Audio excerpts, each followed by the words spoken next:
어떤 독일 마을에 예수를 신실하게 믿는 자매가 혀암으로 판정을 받아서 혀를 절단하는 수술을 받아야만 했어요. 싫어합니다.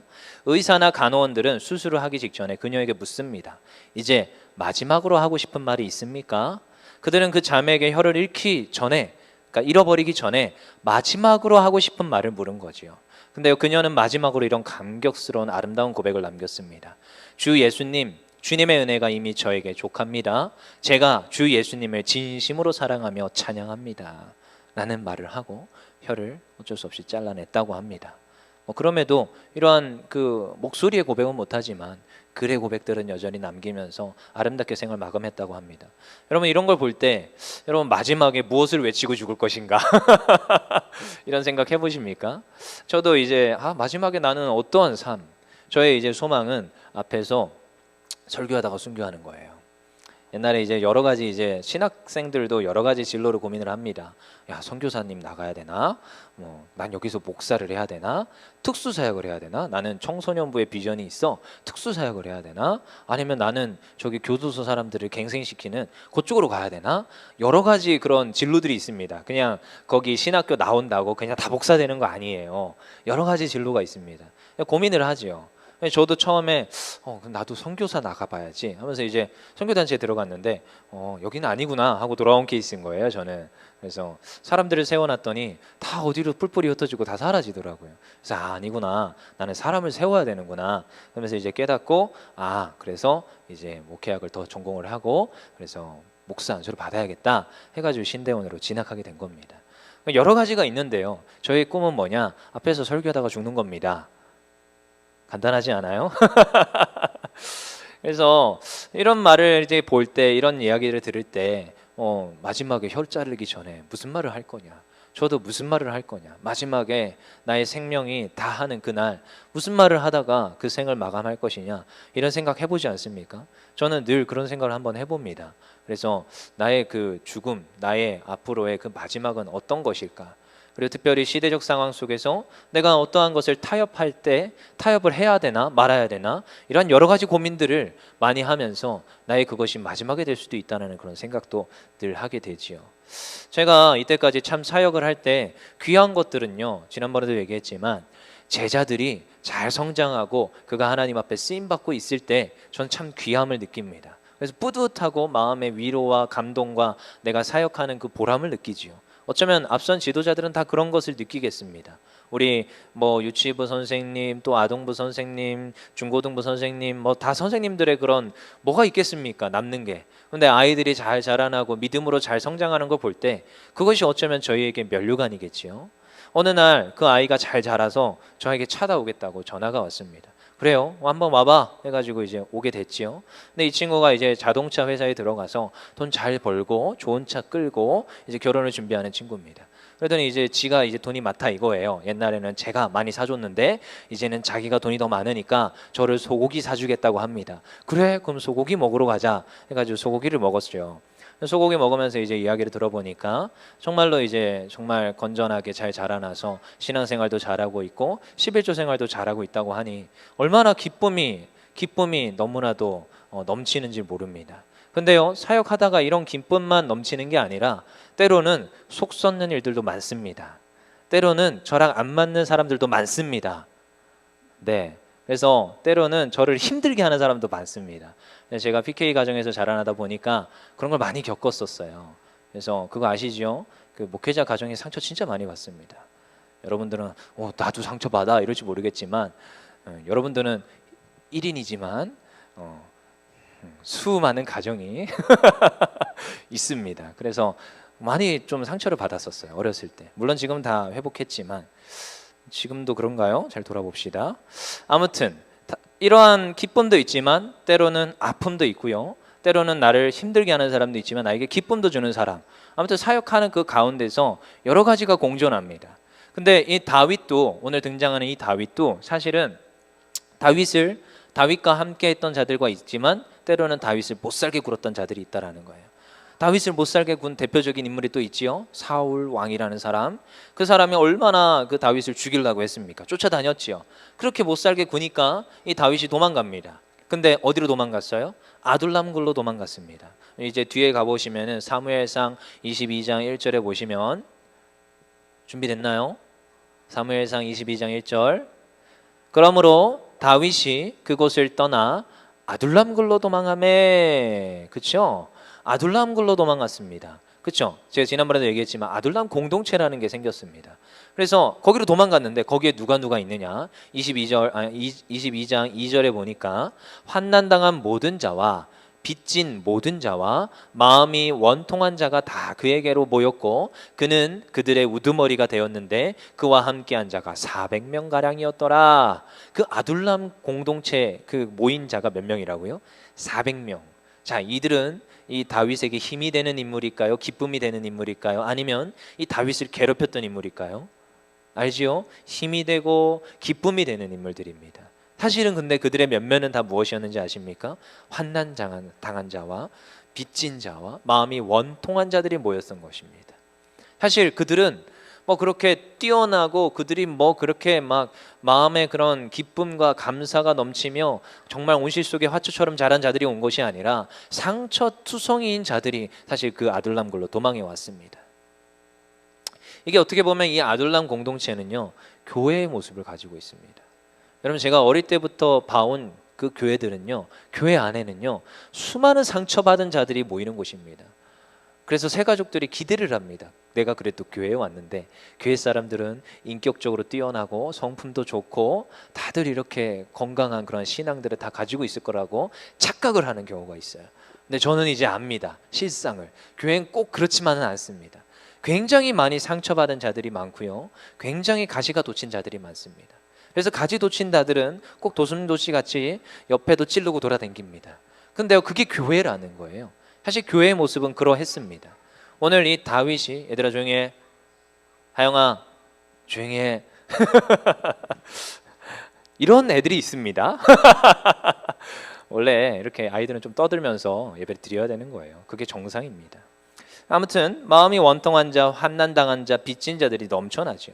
그런 공동체가 아둘람 공동체였고 사실 이것이 교회의 모습이라는 것을 우리는 인정해야 됩니다. 하지만 그 아둘람 공동체에 누가 있었습니까? 다윗이 있었습니다. 다윗 그 한 사람 주변에 누가 모였느냐? 주변에 수많은 사람들이 모였습니다. 동굴의 상황도 썩 좋지 않았을 겁니다. 오만 다 상처투성이인 사람들, 그리고 식량도 부족했을 것이고 아마 환경은 열악했을 것입니다. 습도도 높고 뭐 그렇게 썩 좋은 그런 공동체가 아닙니다.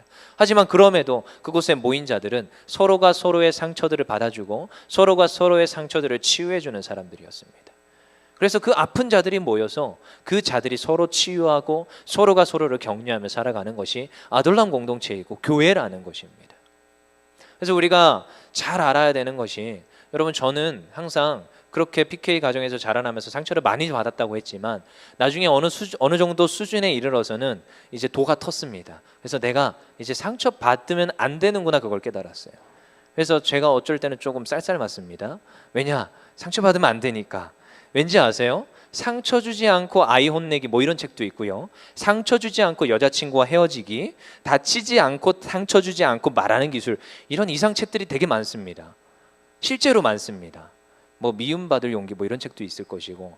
아무튼 근데요, 상처를 주지 않는 것도 중요하지만 상처를 안 받는 것도 중요합니다. 그만큼. 그래서 저도 이제 그걸 해야 되는 거예요. 왜냐? 제가 상처를 받으면 앞에 설교하는 사람이고 앞에 쓰는 사람이잖아요. 상처받은 사람의 특징들이 있습니다. 상처받은 걸 마이크에 대고 퍼뜨립니다. 그런 목사님들 안 보셨지요? 좀 많이 봤습니다. 그분이 아직 상처가 치유가 안 돼 있는 상태에서 강단에 서면 그 상처가 고스란히 그걸 듣는 사람들에게 전달이 됩니다. 그래서 항상 조심을 하는 거예요. 저의 상처에 대해서도, 그 상처를 치유하는 거에 대해서도, 상처를 안 받는 거에 대해서도 많이 조심하고 많이 애씁니다. 그래서 때로는 금방 털고 일어납니다. 왜요? 그렇게 해야 돼요. 안 그러면 리더들은 앞에서 사역을 감당을 할 수가 없습니다. 왜냐? 다른 사람 또 상처 주고 다른 사람도 똑같이 엎어지게 하니까요. 그래서 리더들은 빨리 상처를 회복하고 상처를 안 받아야 할 줄 알아야 됩니다. 다윗은 그것을 탁월하게 해냈던 사람이고 아둘람 공동체가 그러했던 공동체입니다. 다윗의 시편 57편에 보면 57편 6절에 8절입니다. 그들이 내 걸음을 막으려고 그물을 준비하였으니 내 영혼이 억울하도다. 그들이 내 앞에 웅덩이를 팠으나 자기들이 그 중에 빠졌도다. 하나님이여 내 마음이 확정되었고 내 마음이 확정되었사오니 내가 노래하고 내가 찬송하리이다. 내 영광아 깰지어다. 비파야 수금아 깰지어다. 내가 새벽을 깨우리이다. 수많은 이들이 자기를 지금 그물로 에워싸려고 하고 우물에 빠뜨리려고 하는데 지금 다윗은 뭐 하고 있느냐? 하나님을 바라보고 하나님께 그 마음이 확정되었음을 고백합니다. 이게 틀린 거예요. 여러분, 그래서 굉장히 저는 이런 문제가 있습니다. 이러한 지금 해결받지 못한 게 있습니다. 이런 상처가 있습니다. 해서 이제 목사님들한테 찾아오시면 목사님들이 뭐라고 합니까? 자, 우리 기도합시다. 자, 우리 성경 봅시다. 막 이러지요. 저 그런 말이 되게 싫었어요. 어렸을 때. 진짜 싫었어요.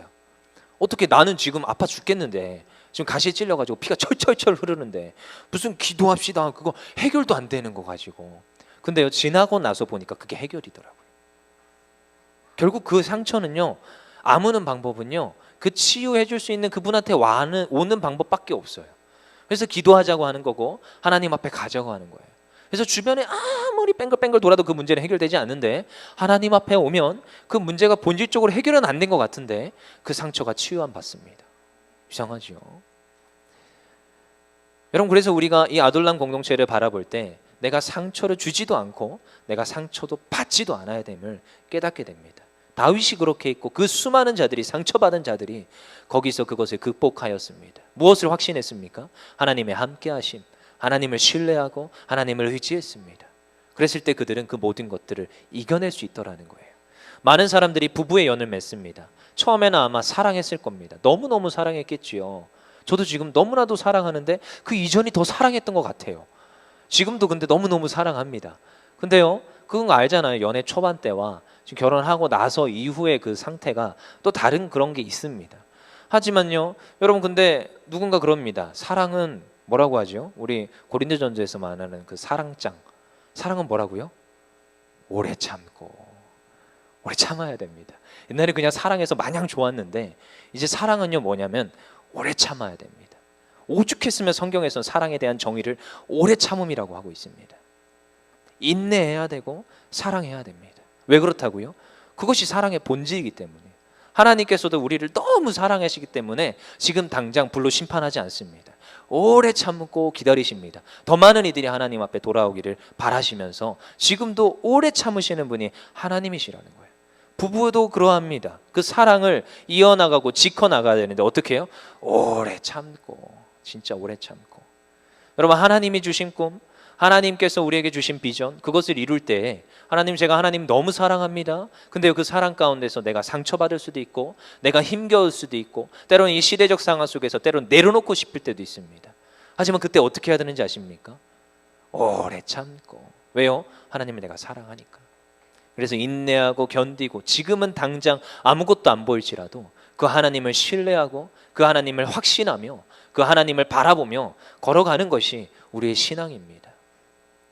오늘 다윗이, 이 놀라운 이 지도자 이 다윗이 그러했더라는 거예요. 오늘 19장 18절 한번 읽어볼까요? 19장 18절입니다. 같이 읽어보겠습니다. 시작. 다윗이 도피하여 라마로 가서 사무엘에게로 나아가서 사울이 자기에게 행한 일을 다 전하였고 다윗과 사무엘이 나요스로 가서 살았더라. 지금 부부의 공동체를 맺은 그 우리와 똑같은 하나님과의 그 부부의 공동체 가운데 우리가 살아가면서 인내해야 된다고 했습니다. 사랑으로. 근데 이 다윗도 어디로 가느냐? 공동체를 이루고자 지금 사무엘에게 갑니다. 그 사무엘과 같이 무엇을 하는지 아십니까? 또다시 라마 나요스에서 공동체를 이루고 그곳에서 함께 지냅니다. 여러분, 우리가 이런 것을 볼 때 그 다윗은 하나님 사랑했지만 공동체와 또한 함께하며 그 공동체와 비전을, 하나님의 꿈을 이루어 갔다라는 것을 우리가 또 보게 되죠. 고향으로 내려가서 사람을 키워내는 일을 하는 사무엘과 함께 그가 지금 양육되어지고 그가 훈련되어지는 그런 과정 가운데 있습니다. 여러분, 우리는 다음 세대들을 키워내야 됩니다. 우리가 아까 가정, 부부 이런 것을 얘기했지만 교회도요, 하나 공동체고 하나의 가정이며 가정들이 모이는 공동체예요. 그래서 우리가 교회를 바라볼 때 우리는 모두가 부모입니다. 또한 그래서 권속이라는 표현을 쓰지요. 그래서 저는요, 어릴 때 자랄 때 그렇게 권사님들, 집사님들이 저의 모든 일거수일투족을 다 합니다. 제가 사고를 치면 그날 저녁에 다 알아요. 그래서 제가 뭔가 필요한 게 있으면 뭔가 또 필요한 것들을 또한 더하여 주시는 권사님들이셨어요. 그러니까 제가 어릴 때부터 자라면 그 교회는 가족이었어요, 그냥. 근데 요즘은 좀 교회가 커지고 좀 대형 교회가 되다 보니까 이런 교회들의 그 가족 공동체가 조금 희석되는 경우들이 많지만, 그래서 여러분 누가 새 가족이 오고 특히 아동부나 청소년부에 누가 새 가족이 왔는지 잘 모르시는 거 있죠. 그건 굉장히 문제가 있는 겁니다.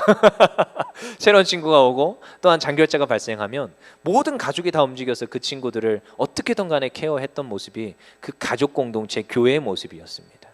그리고 특별히 지금 라마 공동체, 지금 여기에 나오는 지금 라마 나얏, 여기 공동체도 그런 가족 공동체 가운데 함께하는 것을 우리가 보게 되죠.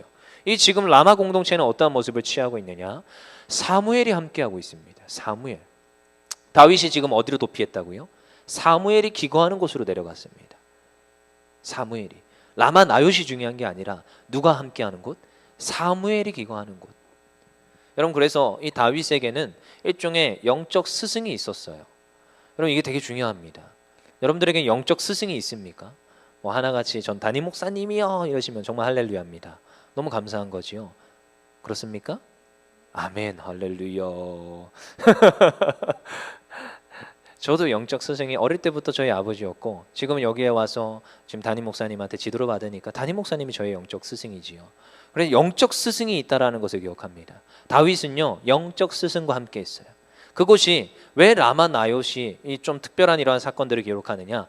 다른 어떤 것이 아니라 사무엘이 있는 곳이기 때문입니다. 영적 스승이 있으므로 그가 바른 것을 일러줬고, 그가 우리가 방향을 갈팡질팡할 때 방향을 잡아주는 역할을 합니다. 그리고 그 방향을 잡아줄 때 분명히 하나님의 말씀에 근거해서 방향을 잡아줍니다. 왜요? 저희들은 아직 영적으로 분별하기에 조금 어리고요, 아직도 연약합니다. 그때 그 앞에서 우리를 지도해주는 그 사람이 있더라는 거예요. 이것이 있다라는 게 얼마나 감격이고 감사인지 아십니까? 저는요, 지금도 이렇게 멀리 떨어져 있지만 저희 이제 최초의 영적 스승은 아버지였다고 했잖아요. 그냥 이렇게 가끔씩 소식이 들려오고 전화가 오고 그냥 그거 하나만으로도 뭐 1년에 저는 시간이 많이 안 나기 때문에 명절에 한두 번 가는 게 답니다. 근데 그러함에도 불구하고 멀리 떨어져 있고 잘 못 보지만 그러함에도 딱 영적 그 지주가 딱 돼 있어요. 그런 거 있죠. 그렇게 멀리 떨어져서 지내다가 어머니 아버지 돌아가시면 허하다고 하시잖아요. 전 아직 그런 거 잘 모르지만 그냥 있다라는 그 자체가 든든함으로 있다라는 거예요. 근데요, 거기에서 함께 할 때 이 다윗이 지금 도피하다가 얼마나 그런 안정감을 느끼며 얼마나 그가 잘 훈련되고 양육되었겠습니까? 이 다윗이 뛰어나서가 아니라 그를 지금 지도하고 받아주고 잘 훈련시킬 수 있는 영적 지도자가 있음을 우리가 기억하게 됩니다. 그래서 라마 공동체는 영적 지도자가 사무엘이 있었던 공동체라는 것을 우리가 기억합니다. 그리고 라마 나얏에는 무엇이 있느냐? 라마 공동체에는 성령 하나님의 일하심이 있는 공동체였습니다. 그냥 그 지역에 성령 하나님께서 강력하게 역사합니다. 그와 관련이 없음에도 그곳에 가기만 하면 영이 임하는 것을 우리가 이 짧은 본문에서 보게 돼요. 아이러니하죠? 사울의 부하들이 갔는데, 사울의 전령들이 갔는데 갑자기 영이 임해서 선지자의 역할을 합니다. 근데 사울도 이것도 안 되겠다 해가지고 사울이 갑니다. 근데 사울에게도 영이 임해서 갑자기 선지자의 역할을 하죠. 그리고 마지막에 우스갯소리로 그곳에 속담이 이르기를 사울도 선지자 중에 있느냐 하니라, 이런 말이 있잖아요. 그러니까 이것은 사울이 뛰어나서가 아니라 사울의 전령이 뛰어나서가 아니라 무엇입니까? 그 장소 안에서 성령 하나님께서 일하심을 우리가 보게 됩니다. 여러분, 이러한 본문들이 종종 등장하게 됩니다. 여러분, 그래서 우리 욥기 같은 데 보면 한 지역에 악신이 출몰하는 것도 볼 수 있고요. 그래서 악신은, 그리고 마귀는 한 지역에 묶여 있는 걸 보게 됩니다. 성령 하나님이 꼭 그렇다는 건 아닌데 이렇게 우리가 좀 살펴볼 필요가 있는 것이 한 지역에서 일하시는 하나님을 우리가 보게 되죠. 여러분, 그래서 뭐 이게 적절한 비유인지 모르겠습니다. 집에서 기도하는 게 더 기도가 잘 됩니까? 성전에 와서 기도하는 게 기도가 더 잘 됩니까? 틀립니다. 물론 주변에 있는 아기들이 있는 곳에서 기도가 안 되는 게 인지상정이라고 하지만 집에서의 그 분위기와 예배당에서의 분위기가 전혀 다르더라는 거예요. 왜냐? 여기서는 항상 기도의 향연을 피우고 있는 곳이고 그곳은 우리가 막 노는 일상생활을 하는 그런 집이기 때문에 좀 다른 그러한 공간적 차이도 있다라는 거예요. 그래서 저는요, 가나안 성도 굉장히 문제가 있다고 봅니다. 가나안 성도 힘듭니다. 엄청 힘듭니다. 저도 집에 가서 말씀 잘 안 봅니다. 근데요, 집에서요, 말씀을 펼쳐놓고 내가 하나님의 말씀 가운데 예배를 잘 드릴 수 있다고요? 저 안 됩니다. 저도 안 되는데요. 물론 되는 분들도 있습니다. 정말로 신실하시고 뛰어나신 분들은 집에서도 그 가운데서도 예배를 드리는 분들이 있겠지요. 하지만 쉽지 않습니다. 결코 대다수가. 그래서 어떻게 해야 되느냐? 가시적 교회로 나와 와야 됩니다. 그래서 성전을 지었고 성전 안에서 우리가 기도하며 찬양이 울려 퍼지며 우리가 함께 예배할 때 그 가운데서 하나님의 영적 재림이 강력하게 쏟아집니다. 그래서 다릅니다. 공간적 제약이라는 것이 때로는 발생합니다. 우리는 몸소 체험해서 알기 때문이에요. 그래서 제가 경험해서 압니다. 저기 아이들을 데리고 벤치에 가서 우리 같이 말씀을 전하고 찬양하자. 안 돼요. 왜 그렇게 안 되는지. 근데요, 여기 저기 새가족실에 모여서 같이 찬양하고 예배하고 훈련하는데 얼마나 성령님이 강력하게 임하는지 아십니까? 다릅니다. 근데요, 이 라마나요스의 특성이 그러한 모습으로 있더라는 거예요. 성령의 일하심이 이 라마나요스에서 일어나더라는 것입니다. 우리 교회도 똑같습니다. 그래서 우리는 교회 안에서 공동체를 이루고 서로가 서로의 상처를 치유해주며 서로가 서로의 영적 지도자가 되어 우리가 교회에서 밖으로 복음을 전해야 되는 것입니다. 그래서 우리가 교회 무용론 이런 것을 말하는 것은 잘 생각해 봐야 됩니다. 성경적으로 바라보시면서. 지금 구약에 있었던 이 공동체들도 이러한 모습을 취하고 있고요. 신약은 말할 것도 없습니다. 교회를 왜냐? 짓고 다녔으니까요. 가정들이 다 교회였고 그 수많은 사도들이 교회를 세우는 것에 애썼습니다. 그래서 우리는 가시적 교회를 바라보면서 이 가시적 교회에 모이기를 힘써야 됩니다. 그리고 모이고 나서 무엇 해야 됩니까?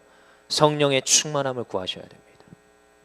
여러분, 저는 자주 얘기하는데 똑같은 텍스트가 있습니다. 저도 여기에 설교문을 이렇게 준비를 하지만요, 때로는 이렇게 저한테 이렇게 입간 예배나 하간 예배나 이런 예배들 순서를 저한테 달라고 하는 친구들이 있어요. 저는 자료가 다 있으니까. 왜냐하면 저는 아버지로부터 물려받은 거예요. 그러니까 다 있어요. 아버지 설교도 저한테 다 있습니다. 근데 그거는 너무 완전 고어체라 제가 안 써요. 보지도 않고 잘. 그렇지만 그 중에서 입간 예배, 발인 예배 이런 것들은 제가 배울 수 있는 거잖아요. 그러면 제가 이제 잘 정리를 해서 저의 말로 설교들을 다 준비해 놓습니다. 어떻게 될 줄 모르는 거예요. 저는 위로 예배는 잘 다녔지만 그렇다고 장례를 아직 집도해 보지 못했습니다. 위로 예배는 많이 갔었어요. 근데 이제 다 준비해 놓은 거를 달라고 그래서 제가 줍니다. 근데요, 똑같은 텍스트를 가지고 제가 설교하는 것과 그 친구가 설교하는 것과 똑같을까요? 다릅니다. 지금도 세상에서는 설교문들이 쏟아집니다. 얼마나 많은 설교문들이 많은지 모릅니다. 하지만 그 텍스트를 가지고 온다고 똑같이 할 수 있을까요? 못합니다. 뭐가 다른지 아십니까? 텍스트는 똑같습니다. 쓰여진 글은 똑같습니다. 무엇이 다릅니까? 영적 능력이 다릅니다. 우리가 성경의 말씀을 알았습니다. 들었습니다. 여기 계신 분들도 다 복음 한 구절 다 전할 수 있는 사람들입니다. 하지만 메신저가 중요하다고 했습니다. 그 복음을 어떻게 누가 전할 것이냐.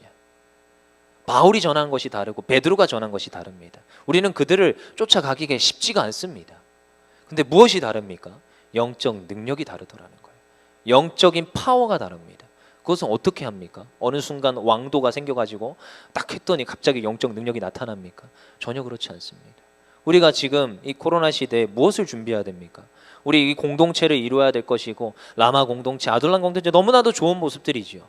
근데요, 그런 공동체를 이루고 다음 세대들을 우리가 키워가야 되는데, 그럼 우리들은 무엇 해야 됩니까? 항상 이런 질문들에 저는 맞부딪힙니다. 그럼 나는 무엇 해야 되나? 그럼 결국 하나입니다. 말씀과 기도로 깨어서 내가 성령으로 충만하여서 하나님 앞에 잘 준비되는 것, 정말로 철저히 준비하고, 그리고 또 준비하면서 또 누구도 준비시켜야 돼요. 나와 함께 동역할 다른 사람들도 준비시킵니다. 혼자 기도하는 것이 아니라 그 사람 붙들고 같이 기도합니다. 내가 혼자 이 모든 것을 감당하는 것이 아니라 사람을 세우고 또 쓰러집니까? 또 붙잡아서 또 세워서 그 사람들과 함께 이 모든 일을 잘 준비를 합니다. 그리고 어느 날 하나님께서 부르셔서, 야, 너 이제 됐다. 이제 너 사용해야겠다. 딱 부르시면 그때, 네, 주님 여기 있습니다. 요셉아, 요셉아, 요셉아. 성경에는 그렇게 3번 부릅니다. 어떻게 그렇게 3번 부르시는지. 사무엘도 몇 번 불렀는지 아세요? 요셉아, 아니 사무엘아, 사무엘아, 사무엘아. 성경에서 왜 그렇게 3번을 열심히 불러대는지. 그때 부르실 때 아멘 하고 나아가서, 주님 저 여기 있습니다. 말씀하옵소서. 그 말씀 붙잡고 하나님의 사명 능히 감당하는 그 사람이 되어야 될 줄 믿습니다. 오늘 우리가 뭐 이러한 모습들 가운데 아둘람 공동체, 라마 공동체, 이것은 그냥 여기에 성경에 나오는 그런 공동체가 아니라 교회 공동체입니다. 우리가 교회 공동체를 바라볼 때 다 서로 상처받고 그러함에도 서로 다 가시가 나져져 있고 가까이 나가면 찔리지만 그럼에도 그것들을 다 품어 안고 그들을 치유해주고 안아주고 보듬어주고 그 사람을 일꾼으로 바라보며 그 사람 오늘도 세워주고 양육하고 훈련해야 되는 믿습니다. 우리가 그렇게 했을 때 그 정말로 여기 안에 있었던 라마 공동체, 아둘람 공동체가 되어서 더욱더 파급적인 하나님의 복음을 전하는 데 쓰임받는 우리 율정교회 될 줄 믿습니다. 누구보다 먼저 기도하고 누구보다 전도하며 누구보다 말씀과 기도로 깨어서 성령으로 충만하여 이 모든 사명 능히 감당하는 율정 공동체 되기를 간절히 소망합니다.